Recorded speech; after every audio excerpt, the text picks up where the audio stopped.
Welcome to the University of South Carolina College of Nursing series on calming the chaos around us, a team approach to support children and families.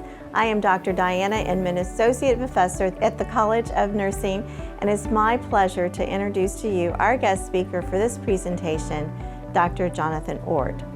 Dr. Ohrt is joining us today from the College of Education, where he's an Associate Professor in the Counselor Education Program in the Department of Educational Studies at the University of South Carolina. Welcome, Dr. Ohrt. Thank you, Diana, for having me. This is a very important topic, and I appreciate the opportunity to talk with you today about it. Wonderful. Dr. Ohrt, we are aware that COVID-19 has brought on significant challenges for families across America and globally. Increasingly, the stress of the pandemic has been a catalyst for family stressors of all types, with mounting demands on parents and caregivers. The College of Nursing is proud to present this series with colleagues at the College of Education and the School of Medicine at the University of South Carolina. This series offers guidance and support to you in your parenting and caregiver journey.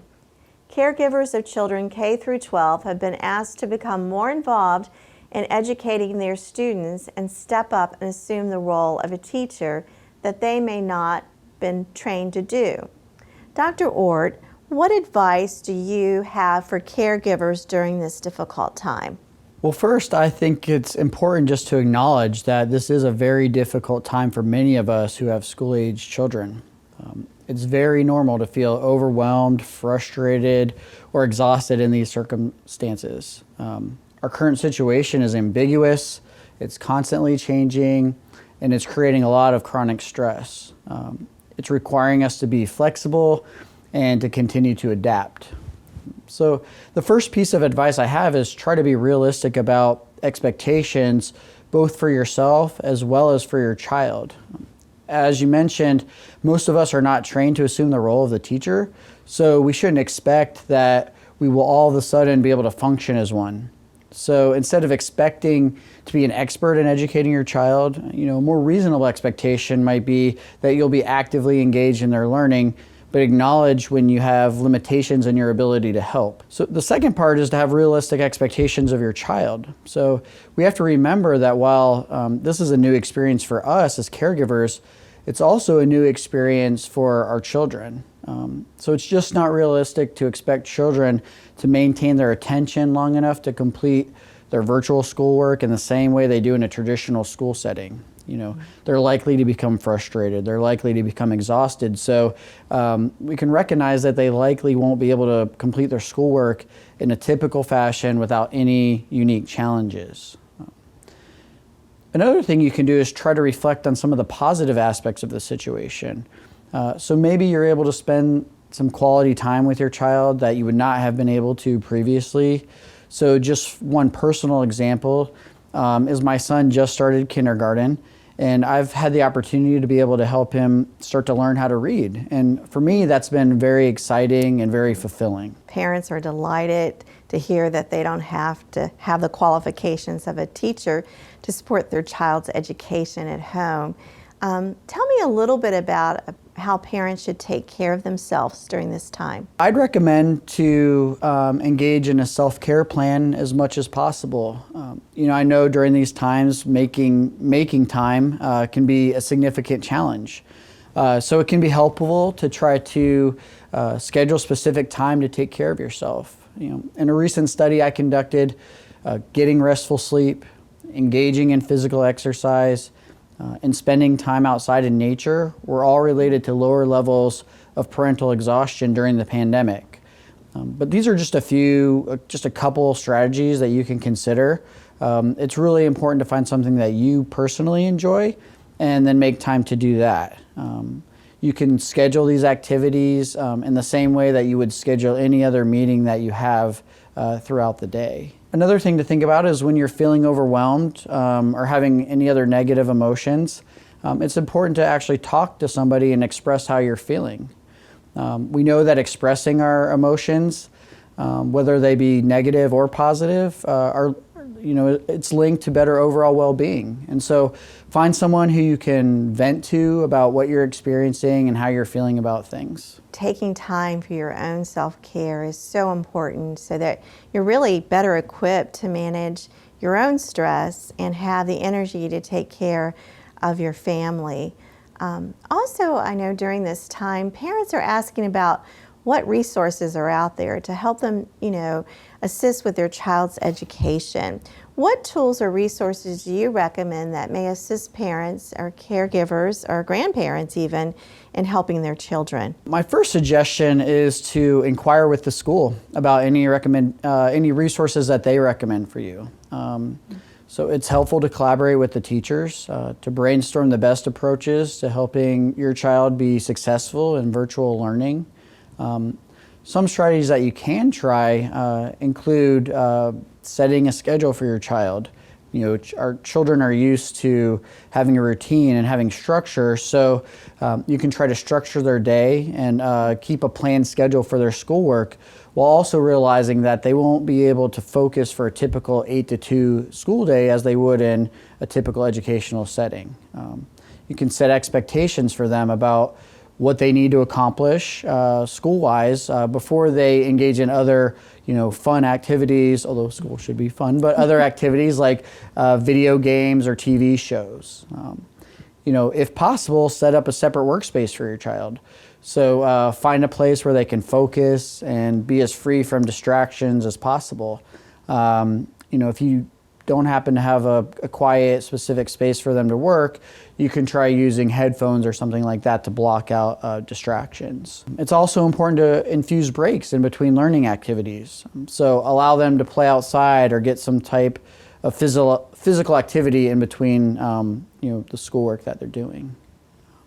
It's also important to acknowledge when they're doing well. Validate their hard work. Help them focus on that positive aspects of learning and what they're accomplishing, instead of focusing only on all of the negative things that are happening, the challenges and the obstacles that they're experiencing. You can try to empathize with your child's feelings. It's important to validate their feelings of confusion, frustration and isolation, and acknowledge that. So when you receive pushback from your child on completing schoolwork, you can process with them, what they're struggling with and try to work together to come up with solutions. Don't shut them down when they're talking about their struggles. Allow them to express how they're feeling to you. Check in with your child about their overall well-being. Pay attention to how they're doing and check in with them about their mental and emotional health. Make sure that they're maintaining healthy habits. Encourage them to get good sleep. If you become concerned about your child's mental or emotional health, you can contact your child's school counselor, and they can get you in touch with the resources that you need. Check out your school's website. Make sure that you pay attention when you receive newsletters from the principal and from the school counselors. Make sure you read through those and check out whatever resources are provided there. Another place you can check for resources on your own is through Virtual South Carolina, which is a state-sponsored online program for students in South Carolina. You can visit their website at virtualsc.org. That's virtualsc.org.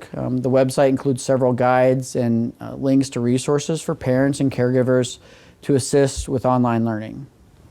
And with all that said, it's important to remember that these strategies may not work for everyone, and there's no real cure-all recommendation I can give you. So it's helpful to be flexible and really be open to trying different strategies, because ultimately you need to figure out what works for your family and what doesn't work for your family, and to continue to do what works best for you. So what should a parent do if their child, though, is struggling and having difficulty with his or her assignments? How is it best to communicate to the school that your child's struggling? I think it's really important to be proactive when communicating with the school. Teachers and other school personnel will welcome and appreciate you being actively involved in helping your child's learning. If you are noticing that your child is struggling in a particular area, don't wait to contact someone at the school. If your child is struggling, the school needs to know in order to be helpful. And so the first person you should contact is the teacher. The teacher's the one who's likely to be to know your child the best in the school. And so it's helpful to develop a trusting and open relationship with the teacher so that they know what's going on with your child, and so that they also feel comfortable communicating with you if they're having concerns as well. And so if your child is attending school virtually, the teacher may not even realize that they're struggling in a specific area. Yeah. And if your child is attending partially face-to-face and then partially virtual, they may not struggle as much in class as they are at home. And so the teacher really needs to know in order to be able to brainstorm helpful strategies with you. Okay, so they may have experience with other students who are having similar struggles and concerns, and so they may be able to show those, share those strategies with you as well. Also, don't be shy about contacting your child's school counselor. The school counselor can consult with you about academic success skills. They can help connect you to resources that might be helpful for you and your child. And they can also meet with your child individually or potentially with a group of students to work on study skills or to work on other areas in which they need help. Some children have a need for accommodations, such as an individualized education plan. What advice would you give to a parent that has a child that has an IEP? This is a very challenging situation for both parents and the schools. Legally, if the school is providing educational services to the general student population, they also need to implement individualized plans for students who are eligible. And so this situation can be a really challenging experience for parents who are trying to ensure that their child is receiving the services that they need. At the same time, schools are expected to adapt rather quickly to being able to provide these services in an online environment. In our current situation, there are a few considerations. According to the law, schools can implement IEP plans over the phone or through an online environment. However, that's just not how the schools have primarily done it over the course of years and years. And so now schools are just trying to get organized in a way that they're able to provide the services in a reasonable manner. And so I think there are a few considerations for parents in these circumstances. First, it's very important to stay involved in the process. It's important to be involved with your child and have an understanding of what's going on. So make sure you're aware of what the school is doing and continue to advocate for your child to receive the services that they need in order to be successful. And so I definitely recommend reaching out to the teacher or the case manager to ensure your child has access to the services that they're eligible for. At the same time, it can be very helpful to work collaboratively with the school as much as possible to develop a plan that is reasonable given the current circumstances. So again, here, open communication and trust are really important in these types of situations. And so parents and school personnel should be as flexible and collaborative as possible in working together to help the child be successful. And don't forget to check in with the child too in terms of what they need, what their needs are, and what's helpful for them, and what their challenges are and where they need further assistance. So make sure that they're not left out of that process either. So if you are, from what I'm hearing, if you are comfortable sending your child to school, schools are prioritizing students who have IEP plans, so they are likely to be phased back in the first few rounds. So that's one thing to sort of keep in mind as well. So some parents have expressed concern that it's been really difficult to manage, that balance between work and, being at home and their own child's schoolwork. What strategies have been helpful to parents who are struggling, with all of these responsibilities? Yeah, so again, I think it's really important to acknowledge that, many of us are really trying to balance several different roles right now. So you're trying to balance being a parent, being a worker, being a partner or a caregiver. And so,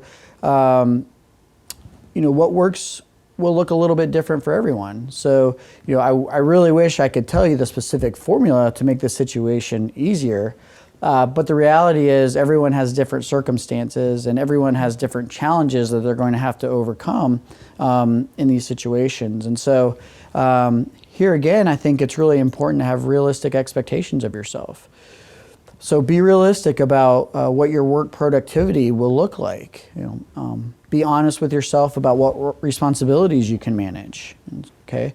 This also includes being honest with your supervisor.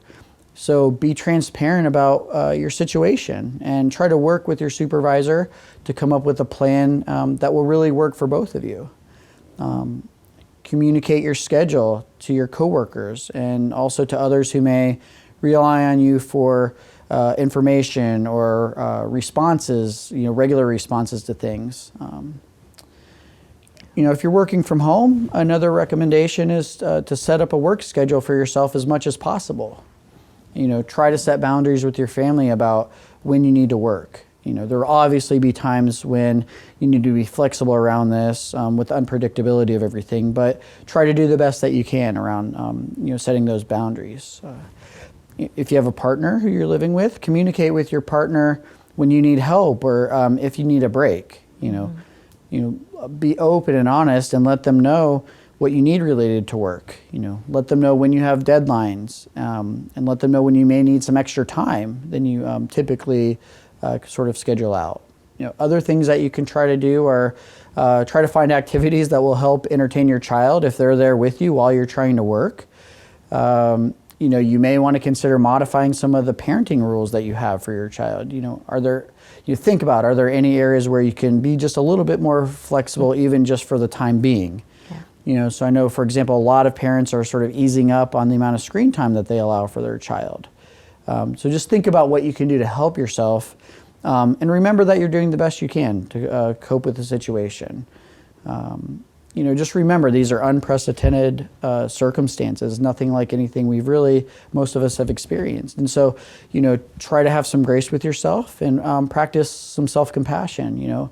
It's most likely that you're not going to be able to give 100% in each of the roles, that you're trying to fill, and that's okay. One final thing with this is the University of South Carolina has a website dedicated specifically to balancing childcare and work. And so there's a lot of good resources there that I recommend checking out. So let's think about if you could think of one thing that we have learned from the pandemic that will enhance learning in the future, what would that be? Anecdotally, I think we are learning a lot about the pros and cons of technology related to education. Some students are actually thriving in the online environment, and I think it's important to acknowledge that. And at the same time, I think many of us are appreciating the value of a good relationship between the student and the teacher, as well as the social interactions that can be very important to our children's learning. And so these interactions look a little bit different when we're not in the same physical space. I do believe we're gaining a lot of insight into how technology can be infused into education. Schools and individual teachers are compiling a robust collection of web-based resources that they can hopefully continue to use to enhance student learning outside of the classroom.